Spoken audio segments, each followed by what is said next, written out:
Aujourd'hui, au Festival de l'humour, nous recevons des employés de l'Hôtel de Ville de la Chine, un groupe d'amis de Fabreville et de Mascouche. Bienvenue au festival.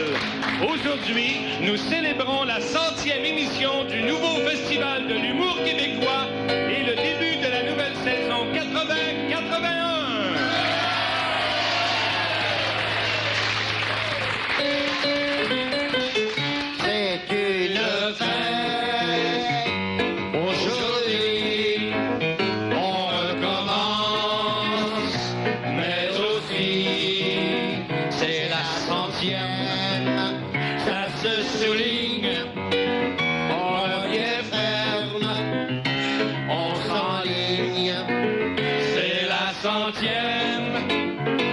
La série et plus de 100 fois on arrive.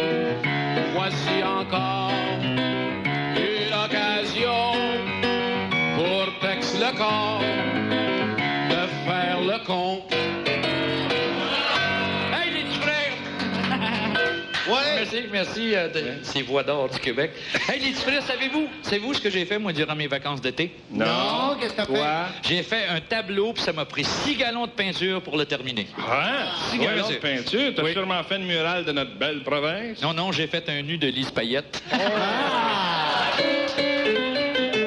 En attendant, il y a Joubert qui va nous dire ce qu'il peut faire malgré son âge très avancé. Comment y a passé son été? Eh bien, moi, les gars, je suis allé en vacances à Cannes. À Cannes? À Cannes? Oui, à Cannes. Ben, t'as dû rencontrer des jeunes starlettes, hein? Ben, des starlettes, bien sûr. Écoute, il y en a même une qui m'a dit, Roger, j'ai l'impression que tu as 30 ans par ta façon de t'habiller. Hein? Elle était sûrement presbyte.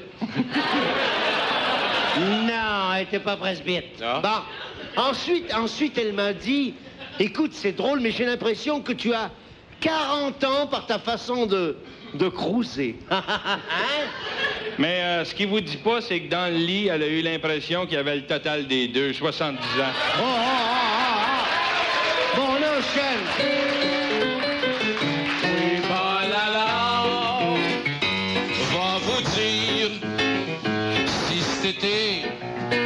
Il y a eu du plaisir, faut pas poser trop de questions.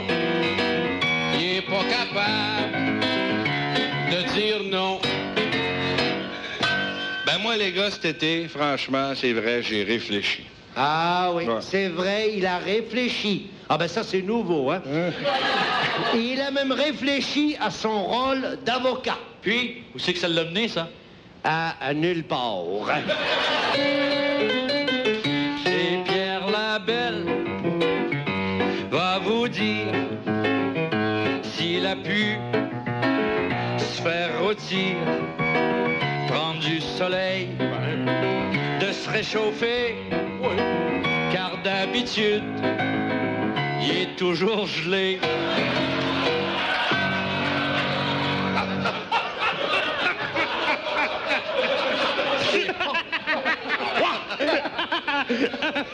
Et flot! Hey, c'est vrai que tu t'es fait un potager. Un potager, puis que t'as ensemencé tout ça toi-même. C'est ça qu'appelle un potager. Ouais, ben, oui, mais... Non, c'était du jeune, pas un potager. Oui, ben, c'est comme c'était ma femme qui récoltait. Elle a pris toutes mes plantes de potes pour des plantes de carottes, puis elles ont tout arraché. Ben, qu'est-ce que c'est que t'as fait, hein? Bon, j'ai fumé plein de carottes. Mais là, je suis crevé, hein. Comment ça? Ben, depuis ce temps-là, on me prend pour un lapin. Non seulement aujourd'hui, c'est la 100e émission du festival, puis le début de la nouvelle saison, Ouais. mais il y a aussi, aujourd'hui, un autre grand événement. Comment? Ah oui, lequel, Hey, qu'est-ce hein? que c'est? On a un nouvel animateur qui va s'ajouter au Quatuor. Bon, alors. Ben oui. Hein? Qui c'est ça? Un nouvel animateur, qui c'est ça? Un gars formidable, je suis sûr que vous allez l'aimer. Ah oui, mais c'est qui, ça? Ben, écoutez, si on ajoute un autre animateur, c'est pour en donner plus à nos auditeurs. Hein? Ah bon, ouais. Parce qu'à se casser, ça coûte rien. C'est ça. Ah ouais, ouais. Mais ça prend pas n'importe qui, hein? Ça prend un gars non. qui a du talent puis qui a une forte personnalité. Oui. Un grand sens de l'humour, qui est habitué de faire rire le monde. Ah bon, Un d'accord. gars qui a un grand sens d'humour, Ouais. une grande personnalité. Oui, monsieur. Ouais. Ben, tu viens d'éliminer Roger Giguet et Pierre Marcotte. C'est pas eux autres non plus. Non, non. Non, non, mais on va trouver, attendez. Mais qu'est-ce qui peut faire rire le monde? Attendez. Oh, ben, il y a Fabien Roy. On a dit qu'il avait du talent. Ah ouais, mais il a du talent, Fabien. Il peut jouer n'importe quel rôle, hein. Les vainqueurs, les vaincus, puis d'un côté comme un autre. Non, hein. non, non, écoutez, c'est pas lui. C'est pas lui. Pas lui. Ben, c'est qui d'abord, Pierron? Ben, écoutez, pour faire partie de l'équipe, là, il était question à un moment donné d'un gars comme Jean Lapointe. Ouais, tu fous la pointe, c'est un one-man show, voyons. Ben non, il est pas chaud, il boit plus. Ah, c'est vrai. Wow, moi je le sais. Qui? Oui, je sais. Ça va être Paul Berval. Non, moi je sais que ça peut pas être Berval. Moi je le sais parce que pour avoir travaillé avec, hein, la paye elle est pas suffisante. Ben, Berval, il est-tu si exigeant que ça, Roger? Non, pas lui. Mais c'est les gars de l'impôt qui trouvent qu'il y en a pas assez quand ils le saisissent. tu sais. Franchement, les gars, là, vous l'avez pas. On l'a Peut-être pas. pour vous aider, là, écoutez, on va y poser des questions. Il Ah oui? il est derrière le rideau. On peut toujours essayer. OK, on essaye. Nouvel animateur, bonjour. Bonjour le monde. Mon Dieu. Nouvel animateur, dis-moi, quelle est ton opinion sur les gars qui se font teindre les cheveux blonds puis qui crousent les jeunes filles? Oh, ça c'était écœurant, c'était... Ah, C'est parce que je pensais. D'après moi, ça prend un vicieux pour faire ça. Ah ouais. Entièrement d'accord. Oh ben donc... Oh ben donc, c'est un vieux Mac qui Ah, essaye oui. d'accrocher encore. Ça, c'est certain. Oui, bien, animateur mystère, es-tu au courant que Tex Lecor a les cheveux teints puis qu'il se plaît beaucoup avec les jeunes filles? Ah, ben oui, mais le texte, c'est pas pareil, lui, Tex. Non. Le texte, c'est un gars qui a de la couleur. Ah oui. On sait Oui, vraiment ouais. quel, par exemple. Puis s'il essaye de se garder des jeunes, c'est justement parce qu'il joue beaucoup dans les cégeps. Ah oui. Mais par contre, faudrait pas exagérer. Il les prend pas si jeune que ça. Hier soir, je l'ai même vu, il était avec une amie au cinéma. Comment pas si jeune que ça? Il est obligé de l'amener voir un film pour tous, la petite. Oh, c'est correct, mais écoutez, Correct, les gars. animateur mystère, dis-moi Oui. maintenant, qu'est-ce que tu penses, toi, d'un avocat qui fait de la radio? Ah, ça, c'est écœurant. Ah, ça... Je trouve ça déshonorant. Oui. On a remarqué qu'aujourd'hui, les avocats savent plus où se garrocher, hein? Ah, c'est bien Il y vrai. en a qui font du taxi, il y en a d'autres qui sont waiters, il y en a même qui sont députés, hey. C'est écœurant. C'est vous dire comment ils sont rendus bien bas. Oui, mais animateur mystère, es-tu au courant que Louis-Paul Allard est avocat? Ah ben oui, mais lui, c'est pas pareil. Il se rachète, hein? Non, ben Lui, explique-moi donc. c'est un avocat qui a bien le droit de faire de la radio, et on n'a pas à le juger. Il est tellement excellent, oui. Puis il est sobre.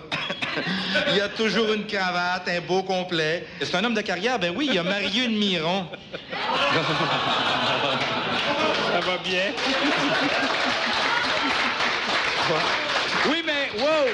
Explique-moi d'abord la différence entre Louis-Paul, par exemple, qui fait de la radio, puis ses confrères qui pratiquent le droit. C'est quoi la différence? La différence, c'est de 15 000 piastres. Écoute, mais maintenant, animateur mystère, j'aimerais connaître ton idée sur les Français qui vivent au Québec. J'ai-tu assez hâte qu'ils repartent, eux autres? C'est écœurant que j'ai hâte. Oh, mais là, je parle d'un Français qui a du talent. Bon, où est-ce qu'on peut trouver ça pour l'amour? Voyons donc. Ben, on a Roger Joubert, lui, il est français, puis il a du talent. Ah ben Joubert, lui, c'est pas pareil. Il est pas comme tous les Français, ouais. Il est pas baveux, il est pas fendant, il est pas intelligent.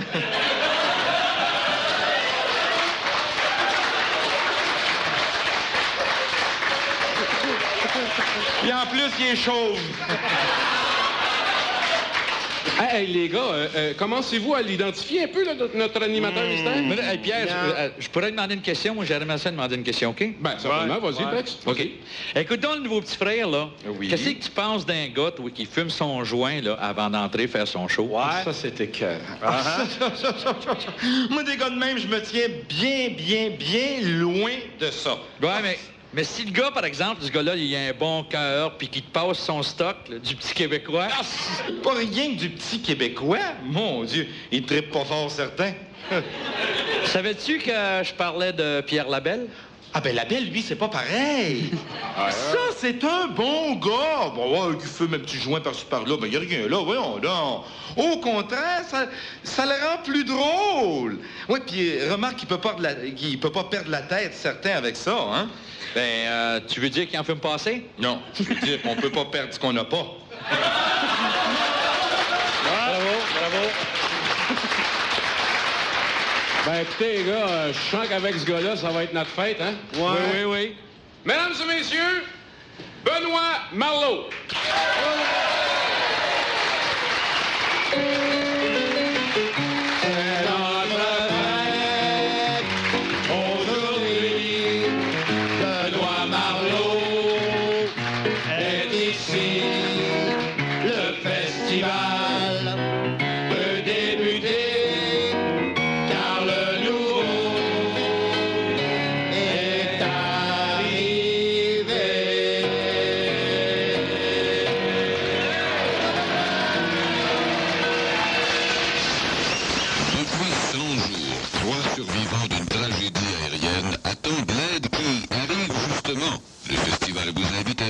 Sauvetage après cette pause.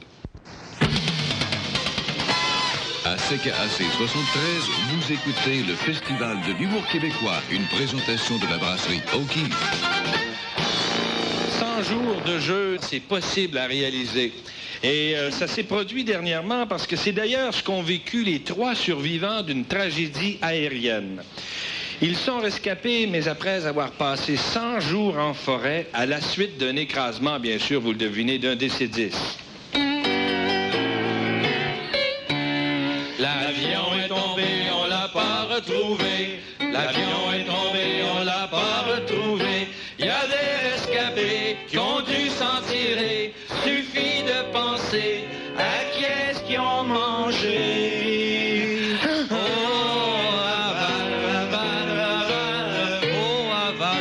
Il est bien cuit. L'hôtesse au grand coup, c'était du barbecue. L'hôtesse au grand coup, c'était du barbecue. Et la vieille anglaise, à sauce béarnaise, fut vite avalée avec du curé.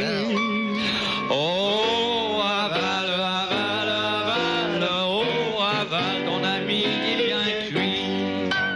L'histoire n'est pas gaie. Après 100 journées, L'histoire n'est pas gaie après 100 journées. tout le monde y a passé, mais c'était justifié. Pour une fois, c'était bien manger du prochain. Oh, avale, oh, avale, ton ami est bien cuit.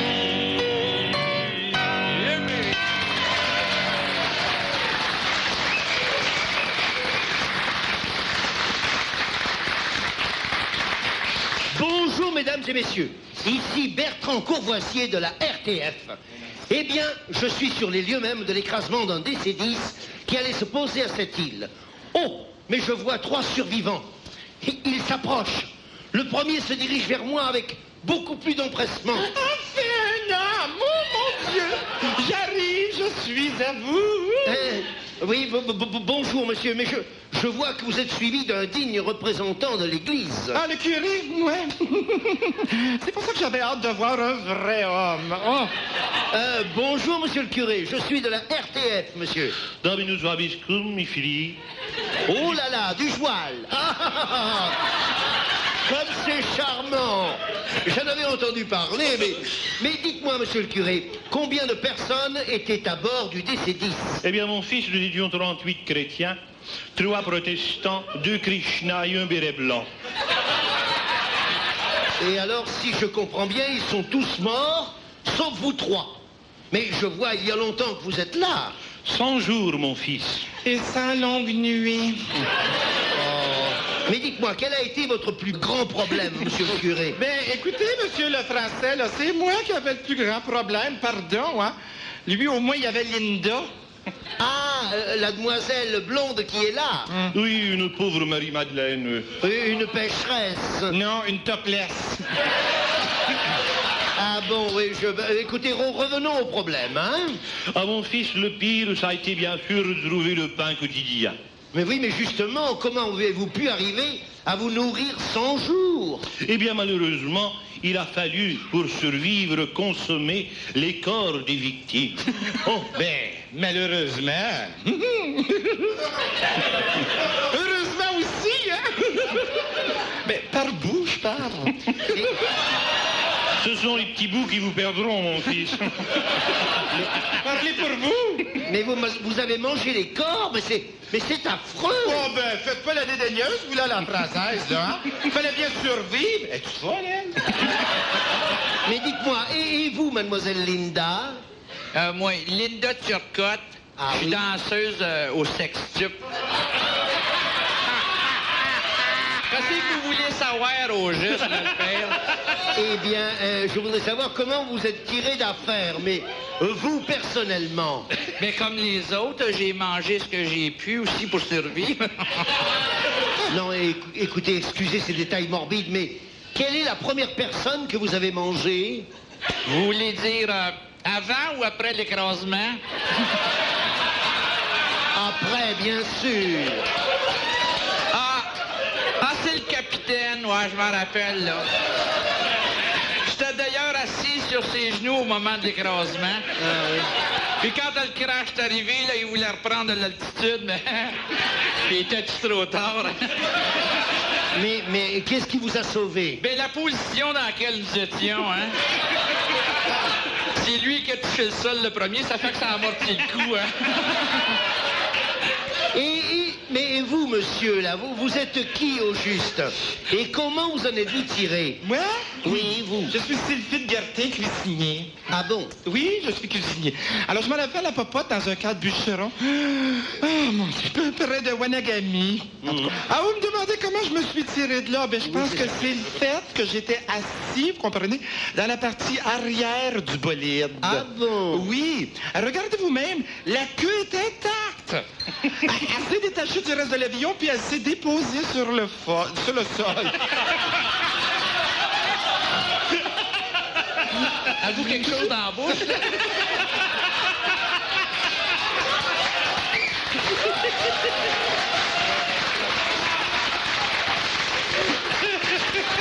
dirais même qu'elle s'est pas déposée sur le sol, je dirais plutôt qu'elle s'est allongée sur le sol. Ah oui, je vois. Mais dites-moi, mais les nuits devaient être longues et froides. Comment vous êtes-vous protégé des intempéries? Eh bien, vous voulez savoir comment on faisait pour se protéger la nuit qui Oui. était longue et froide? Eh bien, c'est une excellente question. D'ailleurs, c'était un de nos principaux problèmes, en dehors de la nourriture. Je dois dire que pour ma part, j'ai été très bien secondé par mademoiselle Linda, qui a bien voulu partager avec moi sa crèche. C'est moi. Non, vous voulez dire sa couche? Je n'ai jamais dit ça. Je me couchais près d'elle pour pouvoir nous réchauffer mutuellement, comme le bœuf et l'âne dans l'étable de Bethléem. Ah, Ouais. Sauf qu'ici, ça manquait de vierges dans l'étable. Ben, je peux vous dire, là, moi, c'est là, que c'est Horace. Pardon, monsieur le curé. C'est monsieur le curé qui dirigeait les opérations d'une main de maître. D'une main de prêtre, Linda, de prêtre. je reviens à vous, mademoiselle. Avez-vous pensé que vous y laisseriez... Non, la blonde. Vous, mademoiselle, avez-vous pensé que vous y laisseriez votre peau?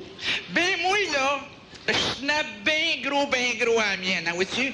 Je voulais pas la laisser ici, vous comprenez, je gagne ma vie avec... hein? C'est comme si j'avais perdu mon costume du show, tu sais. Mais dites-moi, avant de terminer, moi j'ai appris que vous avez réussi à signaler votre position aux avions de secours grâce à un feu. Mais comment vous vous êtes pris pour faire ce feu? De quoi vous êtes-vous servi? Ah ben, bon, c'est bien indiscret, hein? Ben oui, mais du corps de Solange Chapurolant, qui était du voyage. Ah! On l'a fait brûler. Ah, je comprends. Par respect, vous l'avez incinérée au lieu de la manger. Non, non, non, non. Elle était pas mangeable. La 100e émission du festival servira de prétexte pour distribuer des cadeaux à de nombreuses personnalités québécoises. C'est ce que vous entendrez après cette pause. À CKAC 73, vous écoutez le Festival de l'humour québécois, une présentation de la brasserie Au Quille. C'est celle qui se prend en douceur. Rallye le monde, rallye. Rallye le monde qui est sobre aujourd'hui. Ça rit le monde, ça rit. Pas besoin de pierre pour rouler sur le tapis. On rit le monde, on rit. On rit de notre commanditaire, la bière Rallye. Rallye le monde, rallye mes prix. Qu'il ne soit pas un maudit.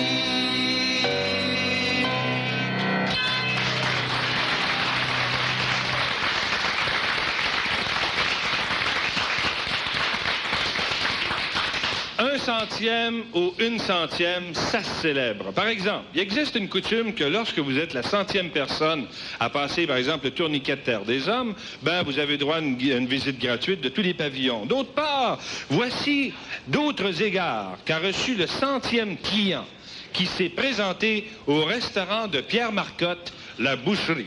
En effet, chers auditeurs, le 100e client du restaurant de Pierre Marcotte a eu droit à 2 bouteilles de sol de fruits Hainaut, un taxi pour se rendre à la salle d'urgence de l'hôpital Saint-Luc et 2 petites tapes sur les fesses de Shirley Theroux. Le 100e chum de Dominique Michel a eu droit à sa photo dans Éco-Vedette, un rôle dans son émission et un set de valises Samsonite lorsqu'il aura son voyage. Pour le centenaire de l'oratoire Saint-Joseph, les pèlerins ont eu droit de monter à genoux l'escalier et retourner chez eux avec les béquilles qui étaient accrochées au mur. Le 100e élève de Rod Tremblay a eu droit pour sa part au banc de piano de Rod Tremblay et d'ailleurs un banc spécial que Rod s'était fait faire sur mesure. Il s'en sert d'ailleurs, cet élève, comme carport pour son char. Pour le centenaire à l'hôpital Notre-Dame, les patients ont eu droit au gâteau de fête et les médecins aux gardes-malades. La 100e femme qui a assisté à la première joute des expos a eu droit au baiser de Youpi, au bâton de Gary Carter et à une claque sur la gueule de Mme Carter.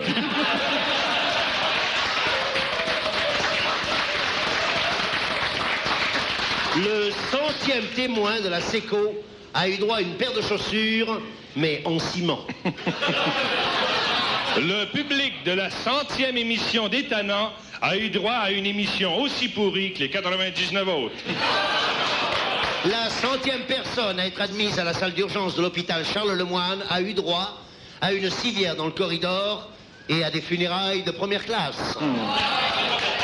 Le 100e auditeur de l'émission Radio Sexe a eu droit à une maladie vénérienne et une soirée complète avec Huguette Proulx.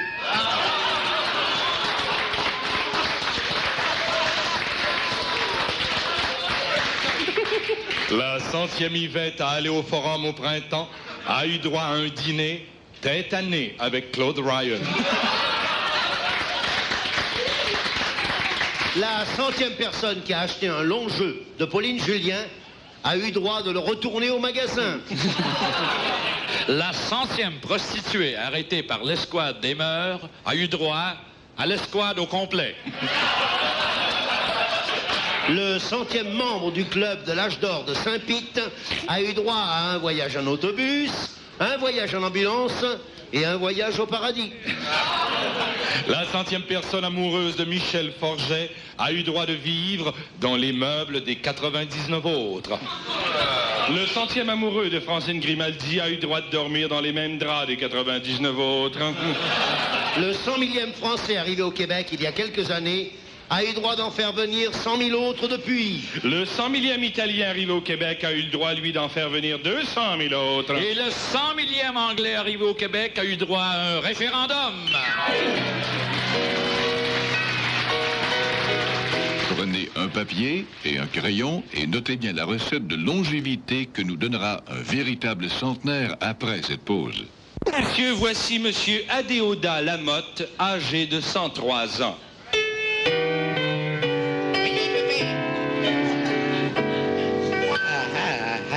À 103 ans, j'ai les yeux comme des billes.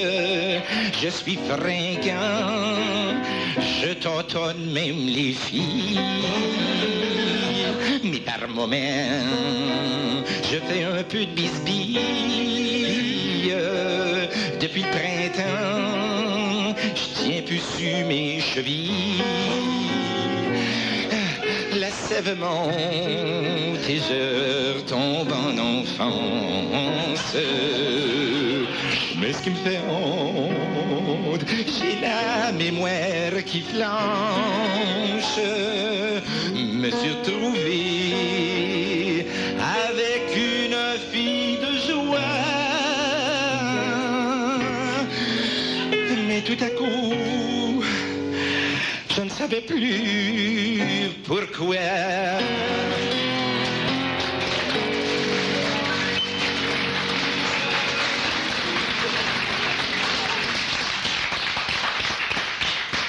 Aujourd'hui, à l'émission Le Temps de Vivre, l'animateur Pierre Pâquerette interviewera pour vous Monsieur Adéodat Lamotte, âgé de 103 ans. Monsieur Pâquerette? Merci beaucoup.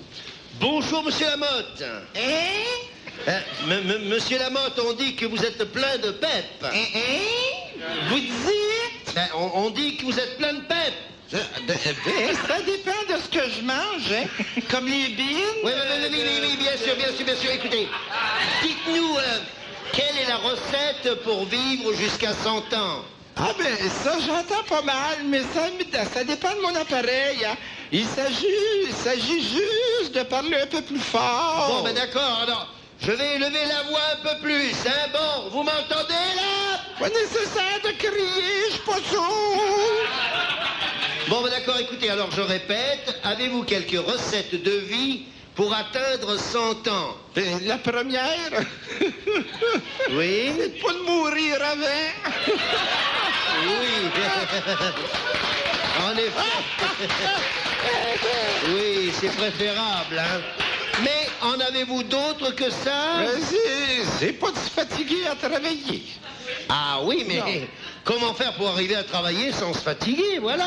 En votant du bon bord pour se faire nommer sénateur ou bien non travailler dans une régie des alcools. Ah bon, c'est ce que vous avez fait, vous, alors? Jamais. Alors, comment avez-vous pu arriver à travailler sans vous fatiguer? J'ai toujours fait des jobs pas fatigantes. Ah bon, lesquels? J'ai été livreur d'eau de source chez Jacques Normand. Ah bon, bah, là je comprends, ouais. Ensuite, j'ai été professeur de français chez Claude Poirier. Ah ouais, je comprends. Et puis, de plus, j'ai été professeur de jogging du colonel Sévigny. Ah non, mon Dieu.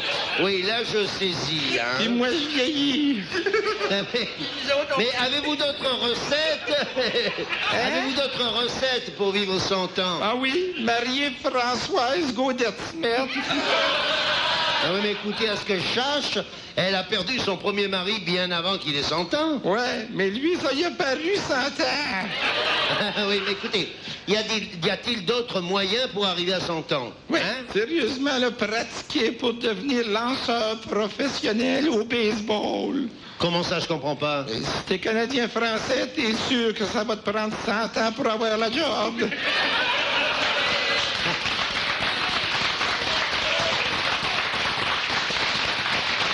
Oui, mais y a-t-il autre chose? Ah oui, il y a la question de mangeaille, là. Ça, c'est très, très, très important. Ah oui, c'est vrai, l'alimentation, il fait pour beaucoup, hein. Les produits naturels, je suppose? Non. Laisse faire le Jean-Marc Brunette, là. Des racines, on va en manger en masse après, quand on va être mort. Ah oui, mais alors, quel régime alimentaire proposez-vous? Le même que celui de Beaulieu, Roger Beaulieu. Ben oui, mais Beaulieu, il a quand même pas 100 ans, voyons. Non, mais il en a l'air. Ah bon? Est-ce tout ce que vous pouvez suggérer? Non, la chose la plus importante, jeune homme, c'est de jamais forcer de la tête.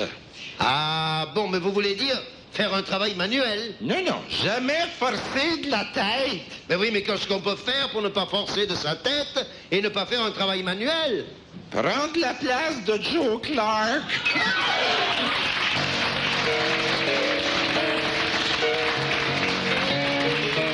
Le festival vous convie à écouter le quiz de l'an 2000 après cette pause.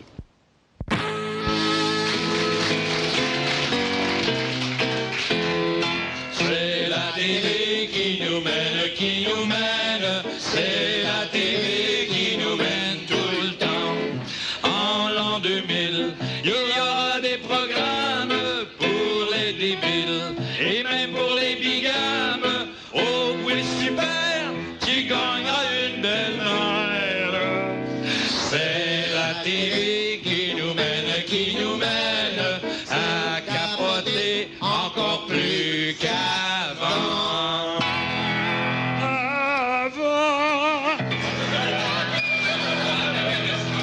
En l'an 2000, il faudrait pas s'étonner de voir à la télévision des super quiz où, en guise de gros lot, au lieu de donner de l'argent, on donnera la mort, tellement la vie sera plus vivable dans ce temps-là. Voici un aperçu de ce que donnera ce genre de quiz avec un animateur hors pair, Yvan Tavy.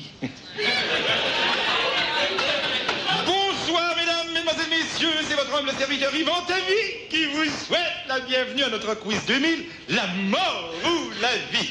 Eh bien, sans plus attendre, nous commençons immédiatement le jeu, car le temps est précieux, n'est-ce pas? Ah, d'accord. Voici notre premier concurrent.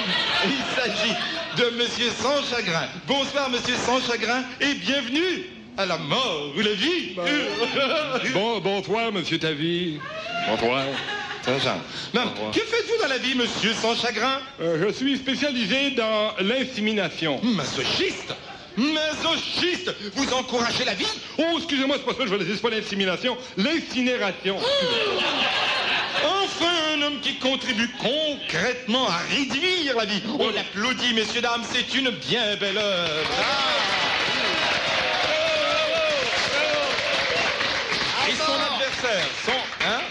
Et son adversaire, il s'agit d'une femme cette fois-ci. On l'applaudit bien fort, Madame Paradis. Madame Paradis a été choisie dans le courrier. Non!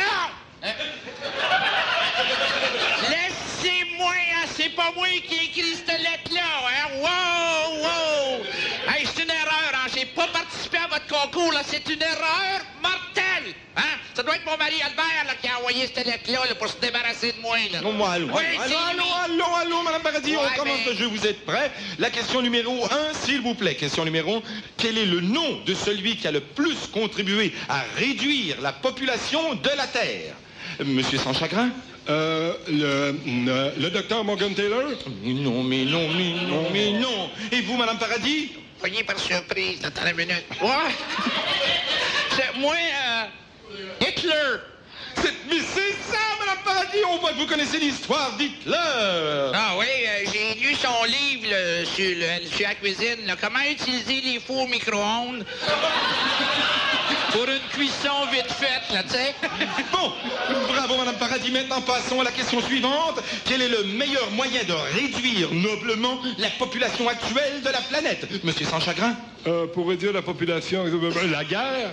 Mais non, mon cher monsieur. À vous, Madame Paradis, dites-moi le moyen sûr de réduire notre population. Je sais-tu, moi, qu'un, se faire soigner dans nos hôpitaux. Ah, bravo, Madame Paradis, vous êtes la grande gagnante. Le ciel est à vous. Ouais, mais le ciel peut attendre. Si vous voulez choisir une capsule, Madame Paradis, pour déterminer l'heure, la date et l'endroit de votre joyeuse mort. Voyons voir, voici la capsule. La chanceuse! Vous faites peur, là, vous, là. Mais non, c'est marqué exalté. La chanceuse! Ce sera dans 4 jours, soit lundi matin à 8h50 précise. Ouais, ça commence bien en semaine, ça, monsieur.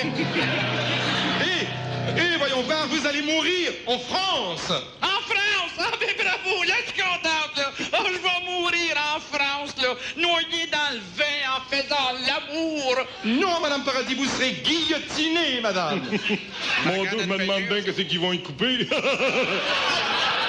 Avant de nous quitter, Madame Paradis, auriez-vous un dernier vœu à exprimer?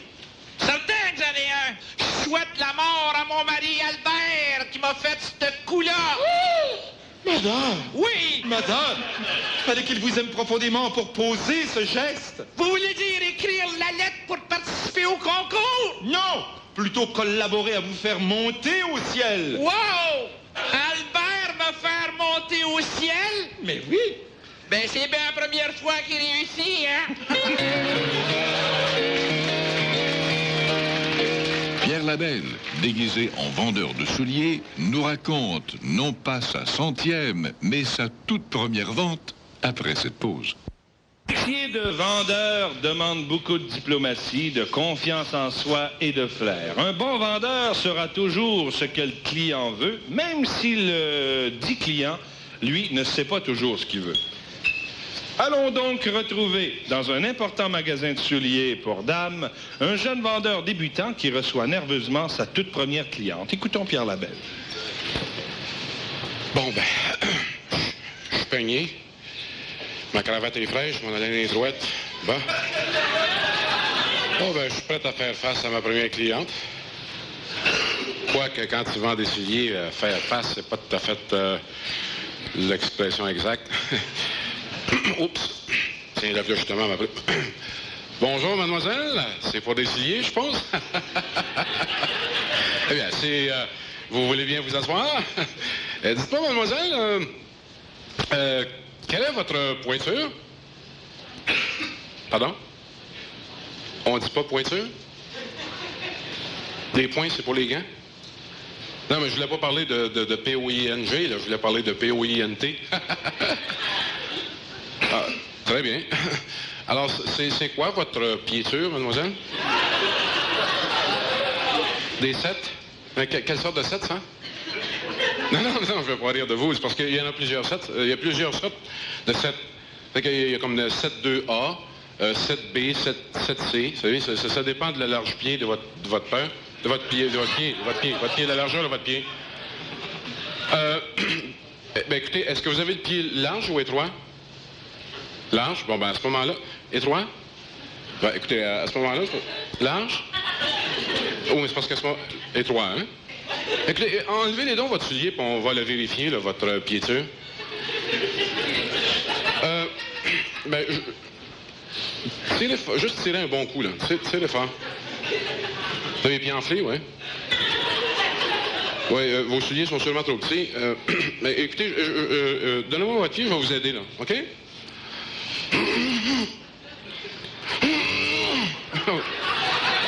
Ils sont vraiment très serrés, ces souliers-là, ouais.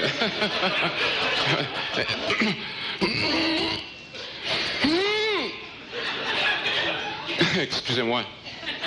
Non, mais vous l'enverrez poser votre talon, puis vous m'enverrez la facture, correct? Non, écoutez, mademoiselle, écoutez, levez-vous la jambe, là. Moi, je vais me virer de bord. Je vais tenir le soulier, puis avec votre autre genou, poussez. D'accord? Poussez. Où? Oh, ben, écoutez, poussez devant la partie de moi-même qui est exactement devant vous, là.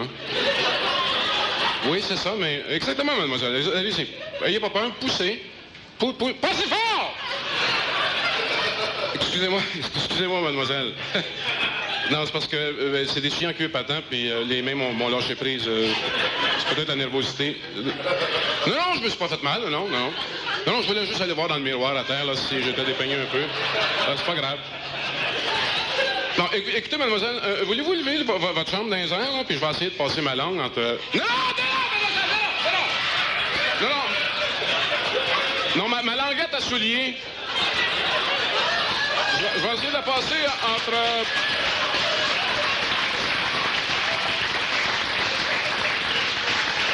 essayez de la passer entre le soulier puis peut-être votre pied pour décoller le soulier. OK? Ah! Bon, on en enlevait, hein? Excusez-moi pour votre bas, là. Vous mettrez ça sur la facture aussi, d'accord?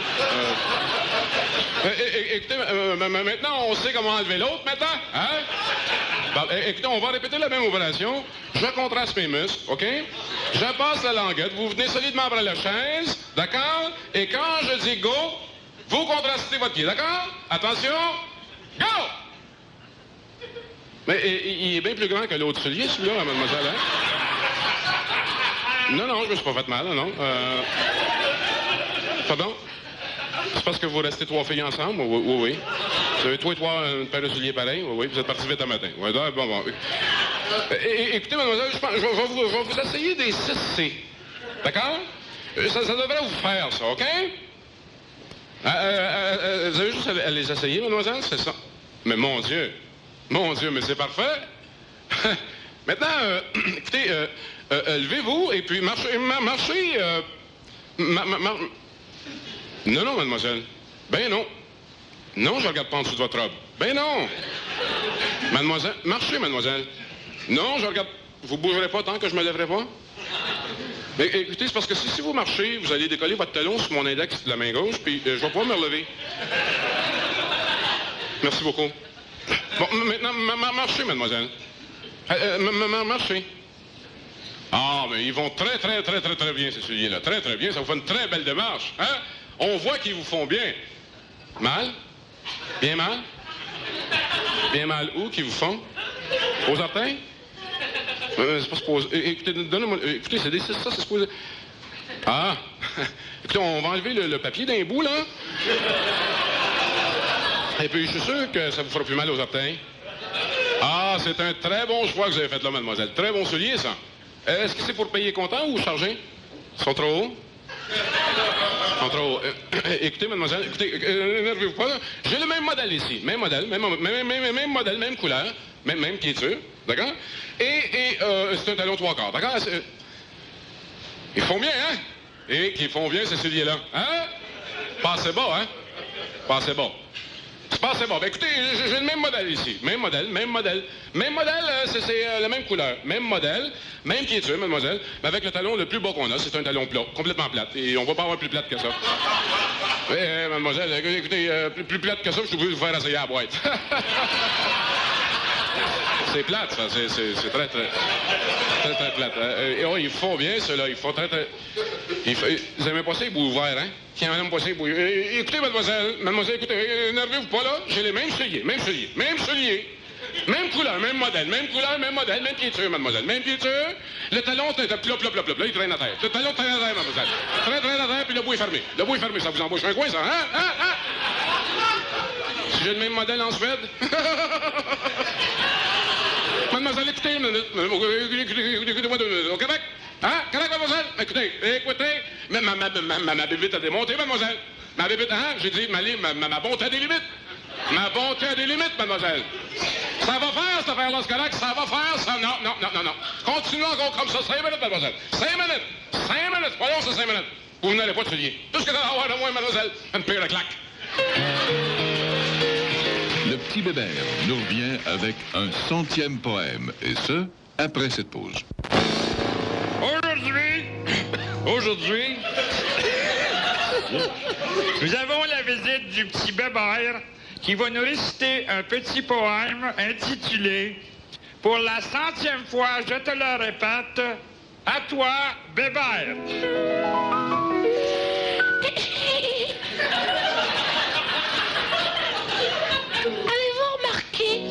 Et dans toutes les maisons, les parents aînés chantent la même chanson. Pour la 100e fois, je te le dis, je te le répète. Je leur dis, tant qu'à moi, les oreilles me pètent.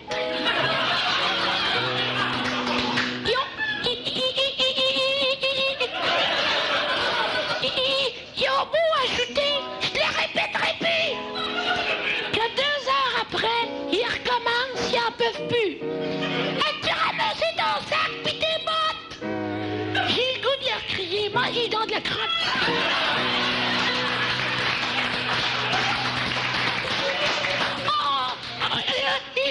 Je sais que c'est pas beau de dire des choses pareilles, mais il est tant bien gros de répéter comme la veille. Pour la 100e fois, j'ai dit, je te le répète, agis, ramasse-toi, grouille-toi pis marche-toi! Ça, c'est des menaces. Aucun, je ne crois pas.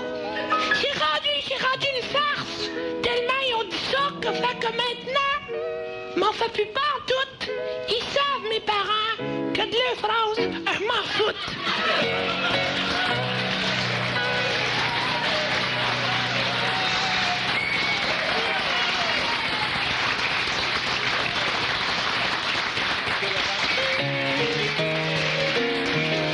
À la sonorisation, nos amis Florent Sylvain et Pierre Laberge, merci. Chef scripteur Louise Bureau, les scripteurs qui ont conçu cette émission, Louise Bureau, Jean-Guy Hout, Pierre Légaré, Jean Morin, supervision, direction des comédiens, Gilles Richer, au nom de la brasserie O'Keeffe Limitée, brasseur des bières O'Keeffe, Raleigh et Carlsberg, c'est texte corps, Roger Joubert, Pierre Labelle, Benoît Marleau et Louis Solala, qui vous disent merci et qui vous invitent à écouter la semaine prochaine une autre émission du nouveau festival de l'humour québécois. Tout le monde! Au festival d'humour, on s'amuse comme des fous. On se parle d'amour en tapant sur les clous. Au festival d'humour, on se sent bien chez nous.